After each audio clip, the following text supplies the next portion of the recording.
আজকের এই তাপপ্রবাহ ওভার দি নাইটে হয় নাই, এক রাতেই কিন্তু তাপপ্রবাহ এত বেশি চলে আসে নাই, এত কঠিন একটা পরিস্থিতি এক রাতে তৈরি হয় নাই।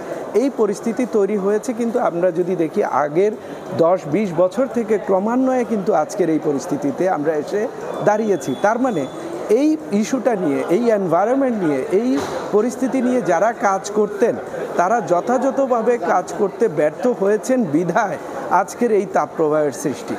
এটা যদি আমরা এখনই এটার জন্য প্রপার স্টেপ না নেই, প্ল্যান না নেই, পদক্ষেপ না নেই, তাহলে কিন্তু আগামী দিনের প্রজন্মের কাছে আমরা কিন্তু প্রশ্নবদ্ধ থাকব। আগামী দিনের যে প্রজন্ম আসছে তারা কিন্তু আমাদেরকে ক্ষমা করবে না। তাদেরকে তাদের প্রশ্নের উত্তরও আমরা কিন্তু আগামী দিনে দিতে পারবো না যদি না আমরা এই মুহূর্তে কোনো একটা পদক্ষেপ গ্রহণ করি।